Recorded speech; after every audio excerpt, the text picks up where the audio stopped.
Hey gang, I'm back with yet another movie review, and I'm absconding away from my typical movie review format, which involves me driving out to the cinema and then engaging in a drive home informal movie review directly after seeing it.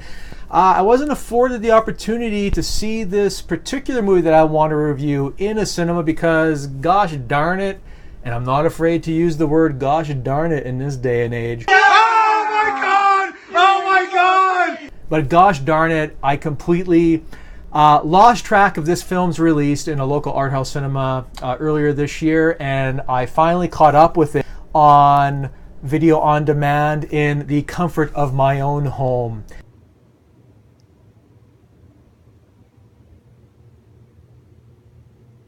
And of course, I am talking about the absurdist dystopian comedy drama, if you can even label it as that, known as The Lobster.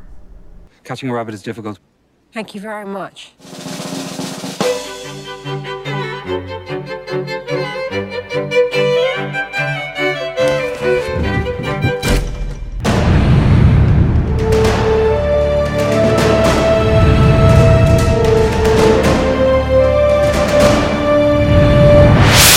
Now, for those that are unfamiliar with it, The Lobster was directed and co-written and co-produced by, I have his name written down here, Yorgos Lanthimos. Apologize if that's a mispronunciation.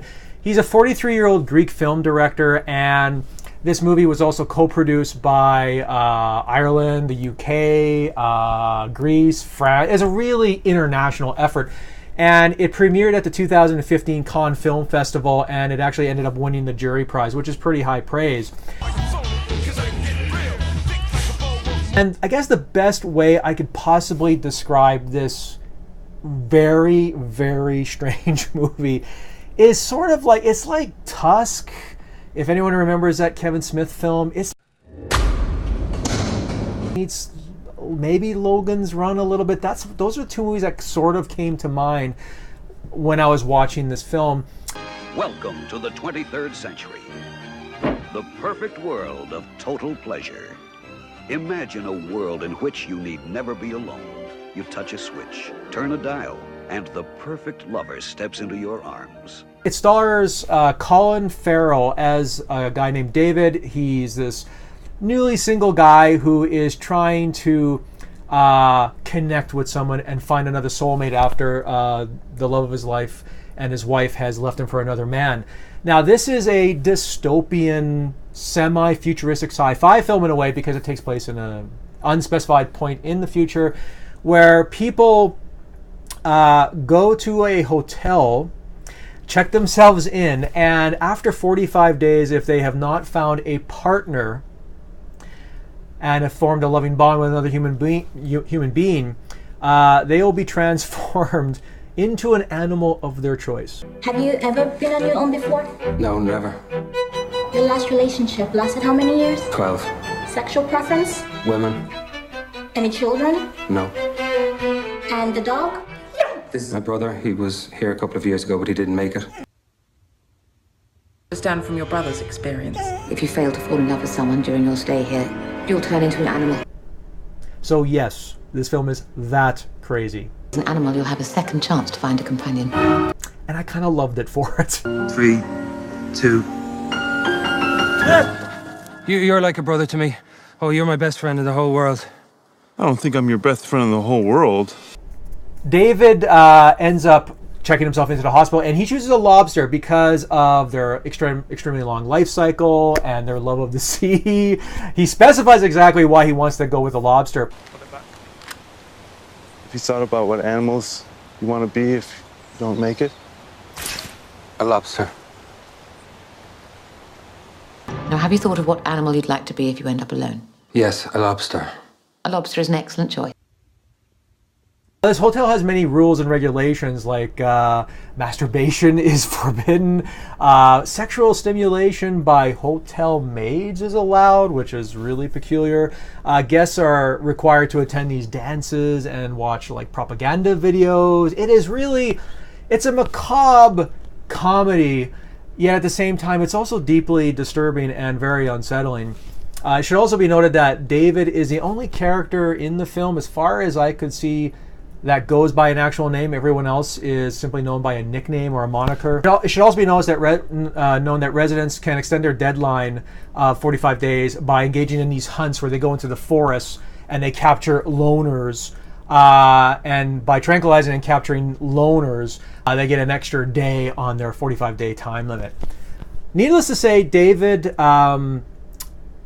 realizes the sheer preposterousness and absurdity of this hotel, and he escapes the hotel and he joins other loners in the woods, where he hooks up with this short-sighted woman who's played really well by Rachel Weisz. We have to be totally synchronized. And they develop a relationship, and then the plot, as they say, thickens from there. It's no coincidence that the targets are shaped like single people and not couples.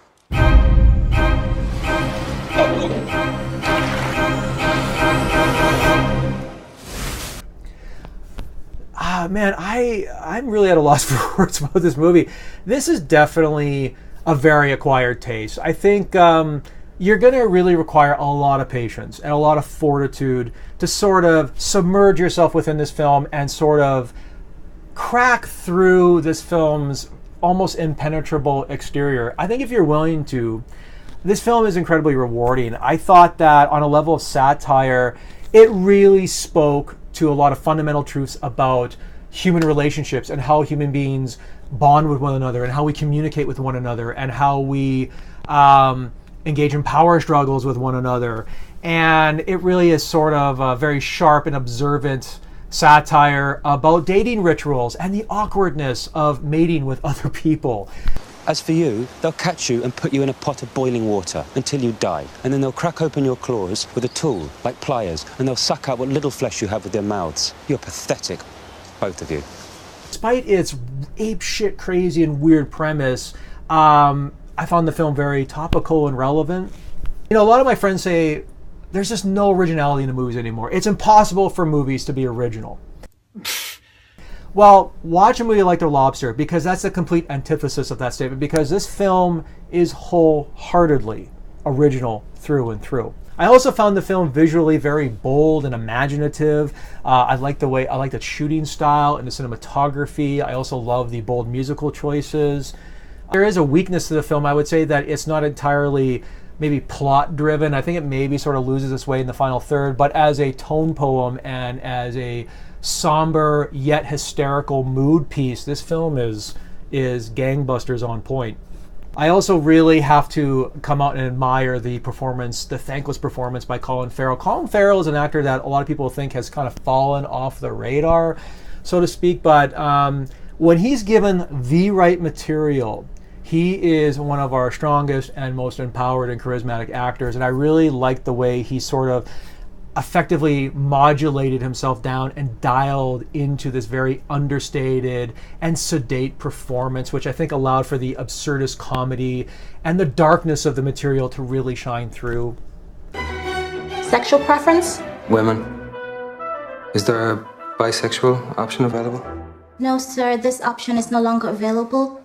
I think ultimately, in closing, if you have a very if you have a spirit to go out and sort of discover something new and fresh when it comes to movies, something with an unusual flow and something that has a dark yet hysterical perception of the current reality that we live in, but uses sort of a science fiction dystopian setting to tell that type of parable, then I think The Lobster is a pure surrealist delight. I think it's one of those films, again, that unless you're willing to completely surrender to it, I think you're going to have a hard time sitting through it. But for myself, I can honestly say that I have never seen anything quite like The Lobster. It is a daring and audacious original. I think it's might be one of the most sublimely creative and courageous films that I've seen in 2016 thus far. If you could let me know in the comments below what you thought of The Lobster, if you were brave enough to see it, please let me know. Also, let me know what some of your favorite Colin Farrell and Rachel Weisz films are. Also, thank you very much for tuning in for this review. If you could also hit the like and the subscribe buttons, That would mean the absolute world to me. Again, thank you for watching. Thank you very much for your continued support of my YouTube channel, and I'll see you at the movies, everybody. I'm not going to be turned into some animal. I'll come and visit you, though, with my partner, when we're walking together in some park, or when we're swimming in the sea, or when we're on one of our trips.